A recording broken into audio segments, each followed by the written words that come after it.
네, 격주로 오시는 분이죠. 통찰력 그러면 이분입니다. 3프로TV 김한진 이코노미스트 모시고 전반적인 투자 전략 알아보도록 하겠습니다. 박사님 안녕하십니까? 네, 안녕하세요. 안녕하세요.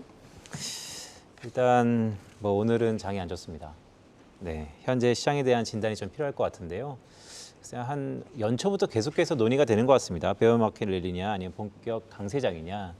제가 박사님 뷰는 알고 있긴 한데요. 자, 베어마켓 랠리에 좀 더 무게가 있으신가요? 네, 꼭 뭐 베어마켓 랠리라기보다는 바로 강세장으로 직행하기에는 뭐 좀 해결해야 될 게 조금 몇 가지 남아 있다. 근데 이제 뭐 체력이 약해지면 결국 베어마켓 랠리로 귀결될 거고요. 그러니까 전저점에 다시 근접할 거냐, 가령 코스피가 2,300 이하로 갈 거냐 이런 측면에서는 반드시 가는 건 아니라고 생각을 합니다. 반드시 가야만 된다라는 것은 아니고요. 하지만 여기서 바로 뭐 좀 주가가 상승하기에는 아직은 좀 체력이 약하지 않을까 이렇게 생각을 합니다. 자, 펀더멘털 측면에서 아직은 좀 강세장이라고 판단하기에 이르다. 그럼 부족한 요소들을 어떤 것들을 꼽을 수 있을까요? 네, 제일 큰 거는 뭐 경기겠죠. 지금 저는 세계 경기가 불황으로 가는 초입 국면에 있다고 생각하거든요. 뭐 저뿐만 아니라 좀 뭐 많은 예측기관들이 그렇게 전망을 하고 있는데요. 그런데 최근에 뭐 상반기에 이렇게 지금 뭐 경제 전망에 좀 이렇게 상황을 면면히 보면 계속 낙관적인 오류가 발생했지 않습니까? 그러니까 뭐 이렇게 이 정도 빠질 것 같은데 성장률이 뭐 그것보다는 더 빠졌고, 소비도 이 정도 침체될 것 같은데 더 침체되고. 근데 미국만 지금 예외적으로 지금 경기가 상당히 좋고요.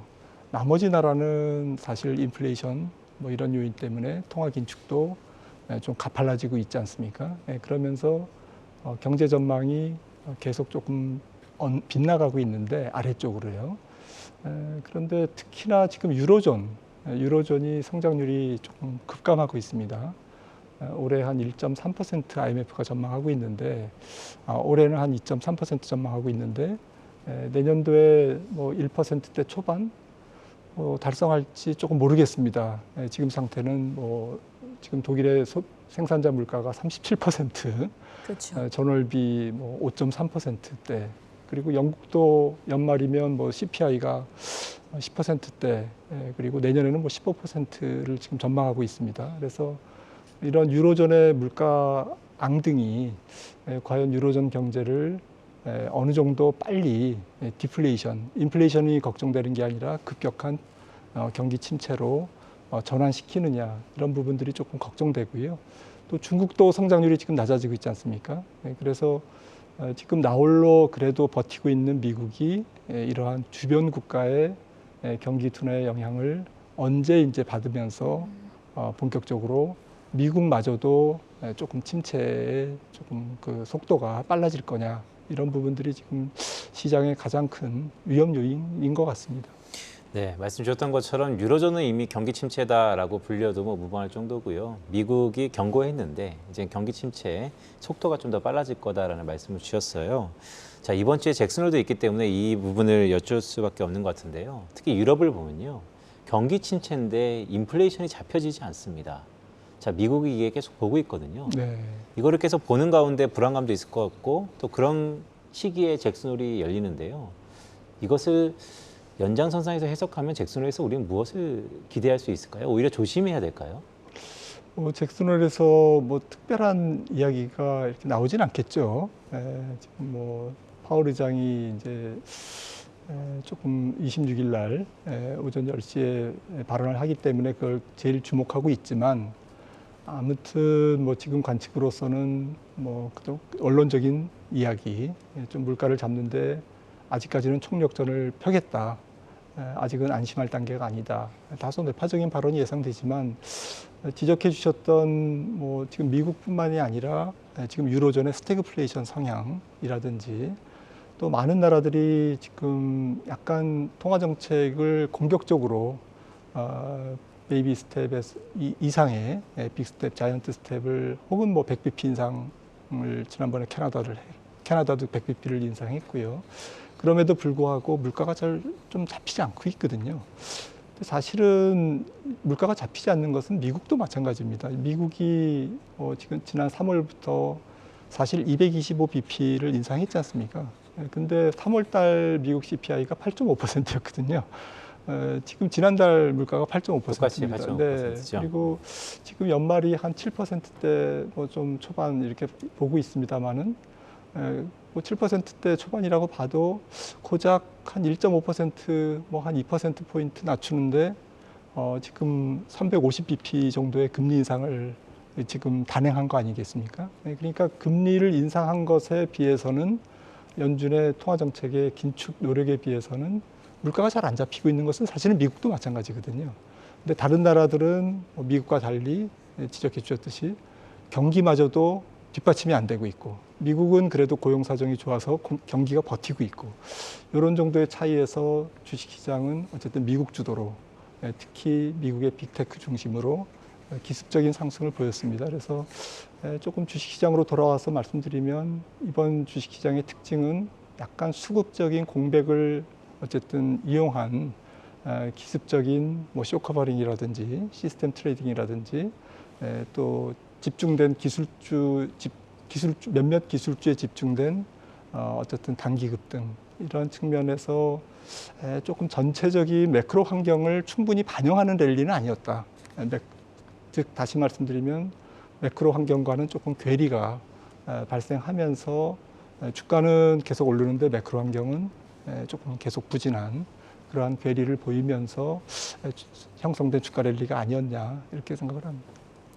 자, 박사님께서는 시간은 늘 시장의 편이다. 그러니까 시장의 힘을 믿어보자라는 긍정적인 견지를 유지하고 계신데 지금 이제 강세장이라고 판단하기에는 섣부르지만 그래도 이 강세의 힘이 지속되기 위해서는 세 가지 조건이 필요하다라고 말씀을 하고 계십니다. 그 세 가지 조건 하나하나 좀 풀어주실까요? 네, 말씀드렸듯이 뭐 가장 큰 거는 경기겠죠. 네. 경기가 만약에 주가가 경기에 대한 선행성이 있다면 한 연말 정도 뭐 조금 더 양보하면 내년 3월 정도는 경기가 돌아서줘야만 주가가 역시 뭐 그 당시에 가서 그때 가서 주가가 역시 경기에 선행성이 있었구나 이렇게 입증이 되면서 지난 6월 중순에 주가 저점이 정당화될 수가 있습니다. 그러니까 주가가 6개월에서 한 9개월 정도 경기에 선행한다면 이것은 이제 주가가 지금 이제 주가 상승이 강세장으로 계속 이어지는 그러한 측면을 정당화시킬 건데요.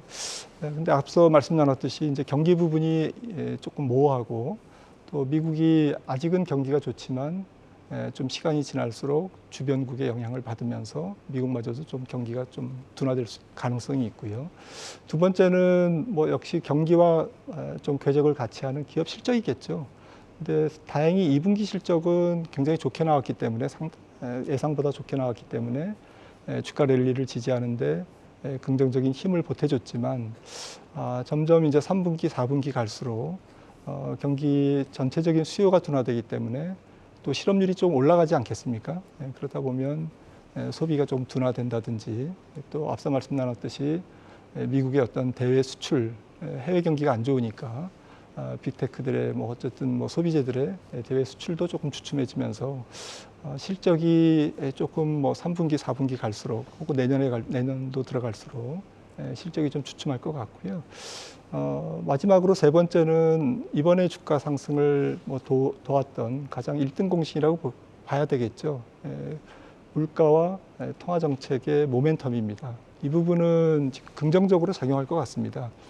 물가가 더 이상 치고 올라가지 않는다면 연준도 뭐 한 머지않은 시기에 어쨌든 베이비 스텝으로 전환되거나 아니면 띄엄띄엄 금리를 올리는 통화 긴축의 뭐 절정을 벗어날 거고요. 그런 측면에서 세 번째 조건은 약간 금융적 요인인데 이 부분은 지금 충족하고 있다. 그래서 주가가 버티는 데 힘이 되고 있다. 이렇게 생각을 합니다. 네, 아무래도 박사님 얘기를 쭉 들어보니까 세 번째 부분의 적시성이 좀 지금 주요하게 작용하는 것 같습니다. 자, 박사님, 미국의 경기 침체 속도가 빨라진다고 말씀을 주셨어요. 자, 그러면 우리가 이제는 우리 시청자분들도 수많은 경제 지표를 같이 보고 있지 않습니까? 자, 경기 침체의 그 신호가 부동산 아니면 제조, 가계 소비 어디서 가장 좀 먼저 올까요? 네, 지금 저는 소비에서 먼저 올 거라고 생각을 합니다. 뭐 부동산도 문제지만 부동산은 뭐 서서히 둔화되기는 하겠지만 조금 뭐 전체적으로 조금 영향력은 미국 같은 경우에는 좀 덜할 것 같고요. 소비 쪽은 조금 묘한 게 뭐 이번 주 말에도 미시간 대학 소비 센티먼트가 발표가 됩니다만 지금 미국의 소비 지표는 소비 센티먼트 측면에서 물가와 조금 묘한 관계를 보이고 있습니다. 그러니까 물가가 조금 안정될 기미가 보이면 소비 심리는 조금 좋아지거든요. 왜냐하면 뭐 실질 소득이 좀 개선될 수 있을 테니까요. 하지만 뭐 소비 지출, 우리가 흔히 얘기하는 실질 소비 지출은 물가와 또 조금 역외관계를 갖고 있거든요. 그러니까 고용이 안 좋아지고 또 물가가 안 좋아지고 임금 상승률이 둔화되고 또 금리와 물가가 이제 계속 내려가면 약간 디플레이션적인 환경이 조성되면 소비는 둔화됩니다. 그러니까 지금은 주식시장은 조금 소비 센티먼트에 지금 베팅을 하고 있는 거고요. 실질적으로 미국의 소비는 앞으로 연준의 정책이 주요하다면 경기가 둔화될 테니까 수요 둔화로 인해서 소비가 좀 둔화될 가능성이 있기 때문에 아무래도 미국 GDP의 3분의 1을 차지하는 소비 지출이 둔화되는 신호가 제일 먼저 나오지 않을까 이렇게 생각을 합니다. 네. 강세장을 지속하기 위한 세 가지 필요 조건 가운데 지금 경기와 실적, 물가 이렇게 세 가지를 언급을 해주셨었는데요. 그중에서 실적 부분도 살펴볼 필요가 있겠습니다. 3분기 시장의 컨센서스보다는 조금 높아야 된다라는 게 걸리고 있는데 기업들의 실적 방향성은 어떻게 보세요? 네, 지금 뭐 월가의 컨센서스도 좀 오락가락하더라고요. 그런데 지금 뭐 S&P 500 주당 EPS가 한 240달러 이 정도 지금 형성이 돼 있는데 12개월 후라든지 내년 EPS가 주당 순이익이 지금 베이스 시나리오가 현재 정도의 경기 톤이라면 경기 수준을 예상한다면 한 210달러 이 정도 이제 조금 부드럽게 조금 준다면 현재 PER 뭐 18.5배입니다만 S&P 500 PER이 18.5배를 적용하면 한 4,400포인트 정도 이렇게 매칭이 되더라고요. 그런데 지금 뭐 경기가 조금 더 이제 좀 둔화가 확실해지면 아무래도 12개월이니까 이제 조금 하반기에 조정을 많이 하지 않겠습니까? 애널리스트들이. 그렇게 되면 뭐 좀 부정적으로 본다면 한 200달러 정도. 그러니까 베이스 시나리오에서 한 10% 정도 EPS가 좀 후퇴한다. 이렇게 보면 현재 PR을 적용해도 4,300을 유지하기는 좀 어렵죠. 한 4,100 정도 될 거고. 통상 이제 이익이 줄고 경기가 좀 둔화될 때는 PR이 또 리레이팅이 아니라 디레이팅 되지 않습니까? PR이 조금 할인되는 성향이 있기 때문에 한 17배 정도 이렇게 적용하면 다시 또 한 3,800 정도. 그러니까 지난번 도달했던 3,700, 800 내지는 한 3,600 정도가 지금 한 번 더 어닝 측면에서는 기업이익이 둔화된다라고 가정하면 한 번 더 다시 테스트할 수 있는 그러한 펀더멘탈 약점을 갖고 있다. 뭐 미국 시장뿐만 아니라 전 세계 증시가 좀 역질적 장세에 대한 스트레스를 아직까지는 조금 앞두고 있다라는 측면에서도 이번 증시가 조금 강세장으로 바로 가기에는 조금 시간이 필요하다 이렇게 생각을 합니다. 네, 말씀 주셨던 것처럼 지금 월가에서도 그 어닝에 대한 전망치가 점차 하향 조정되고 있는 상황이니까요. 자, 기업이익과 경기와의 관계가 있지 않습니까? 네. 이게 수능적이면서도 또 역행적인데 말씀 주셨던 것처럼 경기 상황마저 이러한 기업이익에 대한 우려를 좀 더 증폭시킬 수 있는 그런 시기가 온다라고 보시는 것이죠? 네, 통상 뭐 지적해 주셨듯이 뭐 경기 사이클과 기업이익이 조금 완전히 뭐 매칭돼서 가지는 않지 않습니까? 제가 관찰한 바로는 경기 선행지수보다는 경기 동행지수의 기업이익은 동행하더라고요. 그러니까 기업이익은 경기 선행지수에 후행한다. 당연하겠죠. 기업의 매출액이라든지 원가 요인이라든지 이런 것들이 조금 생산이라든지 이런 게 좀 동행지수에 가깝기 때문에 그런 건데요. 지금 경기 선행지수가 미국이 컨퍼런스 보드 경기 선행지수 기준으로 5개월째 하락하고 있는데 경기 동행지수는 아직까지는 하락하고 있지 않습니다. 그런 측면에서 기업이익이 조금 더 경기에 영향을 받아서 후행적으로 움직이는 조금 안 좋은 시기는 지금보다는 4분기, 올해 한 4분기라든지 내년 상반기가 될 가능성이 굉장히 높지 않을까. 그때가 이제 동행지수가 조금 무너지는, 둔화되는 시기로 보기 때문에 그렇습니다. 네, 올해 4분기 아니면 내년 상반기 그 시기를 우리가 좀 주목해야 된다라는 말씀이신데요. 자, 경기 침체에 대한 부분 다시 한번 좀 여쭙겠습니다. 자, 미국은 워낙 뭐 경제 우등생이죠. 기축통화국이기도 하고요. 하지만 지금의 침체는 이런 말씀하셨어요. 다소 귀여운 침체다. 네, 그러면서 자, 제가 염려스러운 부분은 대외 변수입니다. 결국 미국 자체적인 자생력뿐만 아니고 대외 변수 때문에 뭔가 혼선이 있을 가능성이 좀 높아 보이는데 그 대외 변수는 좀 어떻게 보세요? 네, 가장 중요한 거는 뭐 달러 강세인 것 같습니다. 지금 뭐 달러 인덱스가 108을 넘었는데 조금 쉽게 사그러들지 않는 달러 강세, 이 부분이 이제 앞서 말씀 나눴던 미국의 어쨌든 기업들의 대외 매출, 해외 수출 쪽에서의 조금 부담을 안겨줄 것 같고요. 물가 쪽에서는 긍정적인 측면이 있겠습니다만은 달러 강세라는 것은 사실은 전체적으로 전 세계 경제에 돈이 잘 안 돈다는 얘기지 않습니까? 그런 측면에서 특히 신흥국 경제가 조금 미국 경제에 좀 압박을 가할 가능성. 그러니까 대외 변수 중에서 정리하자면 1차적으로는 달러 강세, 2차적으로는 신흥국을 중심으로 한 해외 수요의 둔화. 이 부분이 이제 조금 미국 경제로서는 대부분에서 조금 안 좋은 그런 부담 요인이 아닐까 이렇게 생각을 하는데요. 잘 아시겠지만 경기라는 게 결국 뭐 지금 한 나라가 지금 뭐 아무리 잘한다고 해서 잘할 수 있는 건 아니지 않습니까? 스필 오버 효과와 스필 백 효과라는 게 있는데 우리가 잘해도 상대방 국가가 물건을 안 사주면 영향을 받고 또 그로 인해서 또 우리가 약해진 거를 또 상대방 국가가 또 영향을 받고 그래서 주거니 받거니 상승작용이 부정적인 측면에서도 나타나는데요. 좋은 쪽에서도 나타나지만 또 지금같이 전 세계 경제가 조금 슬로우 다운 될 때는 이런 것들이 이제 조금 어느 시점에선가 가속적으로 나타날 가능성이 있는데 이런 부분들이 미국 경제가 결국 제일 마지막에 침체에 들어가는 것은 맞지만 미국 경제가 침체에 안 빠질 수는 없다라는 측면에 조금 시사점을 주는 것 같습니다. 자, 그렇다면 향후 물가와 그에 따른 금리 인상 시나리오는 또 어떻게 예상을 하고 있는지 여기에 대해서도 들어볼게요. 네, 뭐 당장 9월 달에 50bp를 인상한다고 하니까 올해 연말이 3.50%의 기준금리가 될 가능성이 조금 높지만 제 생각에는 물가가 안 잡히면 11월에 또 뭐 빅스텝 50bp를 좀 추가로 인상해서 3.75% 가능성도 좀 높지 않을까. 더욱 그 문제가 좀 관심의 초점이 되는 것은 결국 연준이 언제 금리를 뭐 조금 인상을 멈출까. 소위 연준의 정책의 변화, 패드 풋의 어떤 시점에 대한 부분이 마켓에서는 굉장히 중요할 것 같은데요.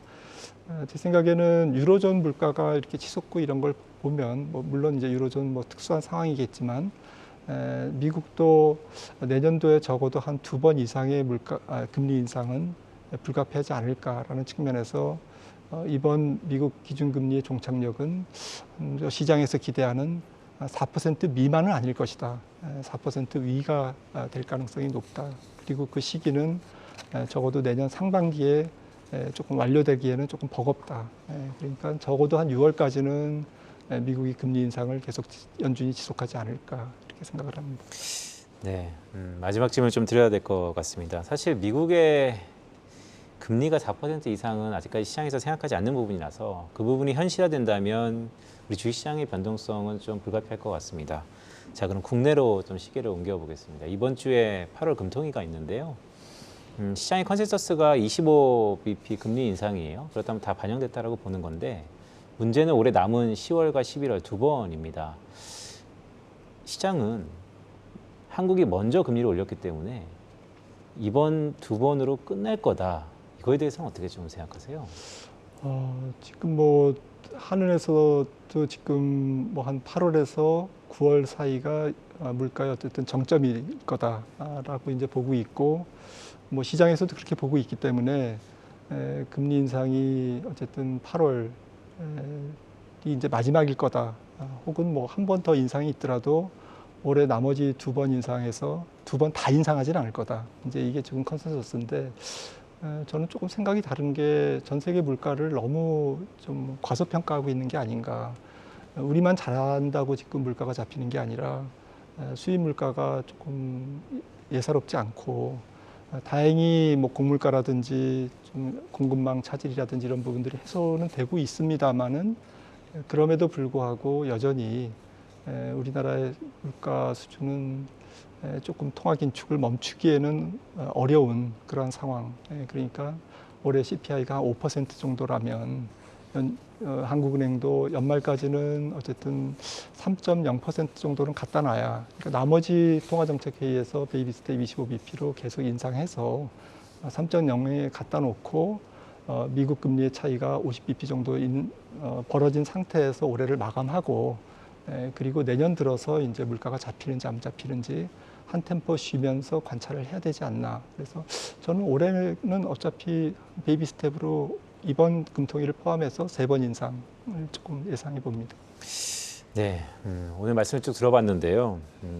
7월 FOMC가 트리거가 된 것 같아요. 그리고 주식시장이 좀 과한 기대가 좀 있다라는 말씀을 주신 것으로 저 이해를 해보겠습니다. 자, 오늘 3프로TV 김한진 이코노미스트 모시고 전반적인 상황 점검해 왔습니다. 박사님 고맙습니다. 고맙습니다.